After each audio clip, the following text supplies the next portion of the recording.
Hey guys, Andrew McFarland here from StartAJuiceBar.com. Hope you guys are happy and healthy and inspired to launch your businesses or grow your existing businesses. Today we are talking about if starting small is easier. Now, before I dive into today's topic of conversation, if you're new to the channel, you don't know who I am, you don't know what we do, over the last 10 years, myself and our company has had the pleasure of supporting hundreds of entrepreneurs all over the world, just like you, launch and scale successful juice concepts, smoothie concepts, acai bowl businesses, healthy cafes, and more, as well as running our own businesses in this sector. So all the information on this channel is coming from that experience. Early invitation to press the like button. I appreciate your appreciation. Thank you for doing that. It obviously supports the channel and helps get this content out there to make the world a healthier place, which I'm sure is your mission. It's also our mission. And so now diving into today's topic of conversation, I was speaking to someone recently and they were saying to me, I want to start small. I want to start from home or maybe with a juice truck because it's going to be easier for me. It's more accessible. Now, I wanted to break this down and really look at this in great detail to really outline the ways that it could be easier and it also could be more difficult so you can make an educated decision as to how you are going to launch your business and what the right path is for you. So I started, as you guys probably know, I started with a juice truck doing small events.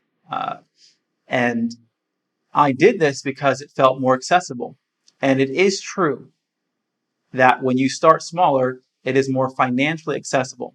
So there's no myth there. Starting a juice truck or doing, online deliveries is generally going to require much less of a startup capital investment than, let's say, opening a storefront.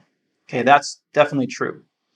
Now, in terms of if it is easier or more difficult, what I can say from my experience is it was actually more challenging for me running a juice truck business than running a storefront. And I'll share why.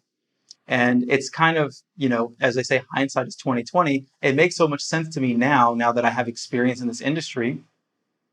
But prior to having an experience, I had a lot of misconceptions.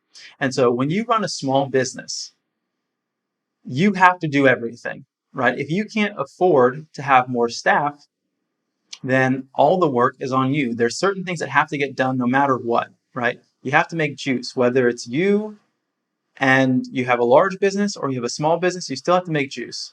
You still have to market your business. You still have to do your accounting. You still have to make sure your licenses are all in place. There's things that will have to happen no matter what the size of your business is. And what I discovered is as my business got larger, I had the opportunity to delegate.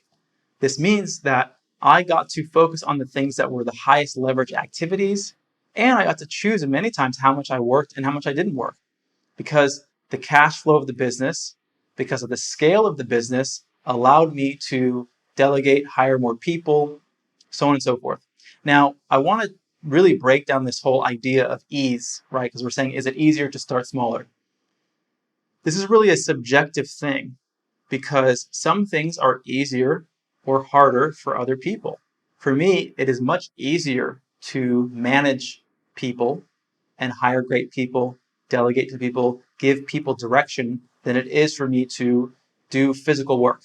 Not because I can't do physical work, I'm obviously very young and I'm energized, but I personally prefer to manage teams of people than I do to lift up 40-pound boxes of apples and cut up vegetables and make juice. There's a part of me that really enjoyed doing that for a period of time, but ultimately it wasn't my highest joy and highest excitement in this business. I much prefer to communicate to people, get them inspired about, juices, the lifestyle, the health benefits, and more. So this is why I say it's a subjective thing, because for you, if you're not really great at managing people, you're not a people person, you much prefer to be behind the scenes and making a product, then maybe doing things that are very physical is a lot easier for you. Or maybe you're like me and it's the opposite, where you much prefer, you're good at managing teams, you're good at delegating, you're good at creating systems and operations and strategies. Those things are much easier for me as a business owner. So it's not to say that it's black and white, that having a business of a certain scale is easier or more difficult. It really depends on who you are and what your dispositions are to say that this is going to be easier or more difficult. Now, that being said, there's sort of this saying in business that sales solves all problems, right? Because when business has money, you have more capacity to direct that money and where it goes, and you have more freedom, right? You're not, and this goes for life as a whole, right? Having money gives you options. And as a business, it does the same thing. One other thing I want to point out, let's just paint a picture for small business versus a large business or larger business. Let's say it's just you, or just you and maybe a friend or one employee. And you're doing everything. The two of you are doing everything in your business. What happens if one of you gets sick? If one person gets sick, that means 50% of your staff is gone. And that one person who is left has to now be left to do everything. Let's say you have a larger business and you've got 10 staff members. What happens if even 2 people get sick in that situation? That's only 20% of your staff. You still have 8 other people who can fill in and take care of things. It's very rare in a situation where you have a staff of 10 people for 5 people all to get, to be in a situation where they're either injured or sick or, their car breaks down all at the same time. Not to say it's never happened in the history of food service, but it's very, very rare. It's more often that one person in a staff of 2 people would get sick than 5 people in a staff of 10 people at a given period of time. So this is one of those things that also shares with you the flexibility of having a larger business. And the things that I've seen have made things a lot easier that I didn't have to fill in. There were moments where people on the staff maybe couldn't make it, and then you just call someone else, and someone else will come in and fill in their place, and you don't have to jump in there and do all those things. Whereas if you have a smaller business, you have to do that. So this is really to outline that it's not to say that the statement is incorrect, that having a small business is easier or starting small is easier, but there are misconceptions. Another one that I'll point out is that oftentimes people believe that when they start small, they will grow up and have enough money to then open up a storefront in a very short period of time. And when I say short period of time, I mean a year, 2 years, 3 years. And generally, this is not the case, okay? Because when you start small, you only have the capacity to make so much money because you don't have the infrastructure to allow you to grow. I often use this analogy that when you're starting a business is like a vehicle. And you can say that maybe purchasing a bicycle is cheaper and riding a bicycle is easier than buying a car, which is more expensive, and learning how to drive a car is more difficult, right? You have to get your learner's permit, and then you have to get a license, and then you have to, there's all these things that go into it. You have to get car insurance, maintaining the car is difficult. But a lot of people don't ride their bikes to work because it takes a long time. It's also very dangerous. These two things are the same with business, right? If you need to get onto the freeway, you probably want to be in the right kind of vehicle. So when you start small, it's dangerous because one, it's easy for competitors to compete with you. It's easier for other people to get into the industry. 2, it's hard to build speed, right? Like on the bicycle, it's hard to go fast because you don't have the right vehicle to really have the capacity to manage a large volume of sales. For example, with me and my juice truck, when we got to the point where we were doing $800 to $1,000 a day, which is good, it's not bad. I know some storefronts that don't do that kind of volume, but we would hit our threshold. We would run out of most of the ingredients on our truck at that point. So that was because the infrastructure and the vehicle, quite literally and metaphorically, was not prepared to move at a velocity or a speed that allowed us to really grow. So what happened? We had to take more money that wasn't just from the sales of the truck and that we got regularly to open up a storefront.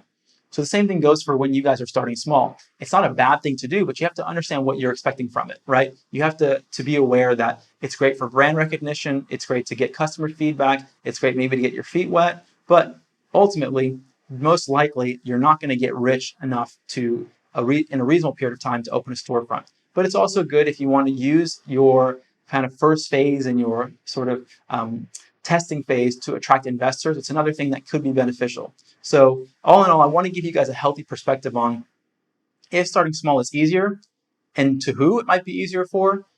For me personally, if I had it all over to do again, I wouldn't do it in that way. But sometimes it takes the time to learn the lessons that you need to learn and know that it can be beneficial for the reasons I just mentioned previously, but you have to know what you're getting out of it. So it's not for everybody. And I think the most important thing is I never like people to believe that they're going to do something, they're going to start small and then grow their business exponentially, or they're going to get something out of it that isn't realistic, okay? There's nothing wrong with it, but you have to have realistic understanding and expectations of what the future looks like so that you can be sure that you're on the right path. Otherwise, you might end up somewhere that you weren't planning to end up. So I hope this helps you guys. If you guys do need support in any phase of your business, maybe you need to raise money for your business. Maybe you've been working your juice business from home for a while and you're ready to really take it to that next level. Or you just have a concept and you really want to say, okay, what's the right path for me? How can you guys help me get my business off the ground in a sustainable way? Reach out to me personally at Andrew@StartAJuiceBar.com. Happy to discuss how we can help you. We have a full spectrum development firm. If you haven't pressed the like button yet, another invitation to press the like button if you found any value out of this video. Any questions or comments, you know where that goes in the comment box below. Lastly, follow us on Instagram at StartAJuiceBar. We have exclusive giveaways and content that we only release there. And then if you like podcasts, we have a podcast on iTunes, on Spotify, the Juice Bar Expert Podcast. Until next time, hope you guys are happy. Hope you're healthy. This is Andrew McFarland with StartAJuiceBar.com. See you guys soon. Hope you guys have been enjoying the video content. If you are inspired to launch your juice business, but you're not exactly sure what steps to take, for you, we've created a free ebook, 15 Steps to Starting a Juice Business from Scratch. This is going to give you a high-level overview of everything you need to do from where you are now all the way to opening your business. Now, if you want to go even deeper, we've created an online course, the Juice Bar Master Blueprint. This is going to go into great detail into every aspect of starting your business, everything from branding to menu development to finding the right location, the equipment that you need, and so much more, all the way to launching your business. There's links for both of these in the description below. I know you're going to find a lot of value out of them. As always, hope you guys are happy and healthy, wishing you a lot of success, and I'll see you at the next video.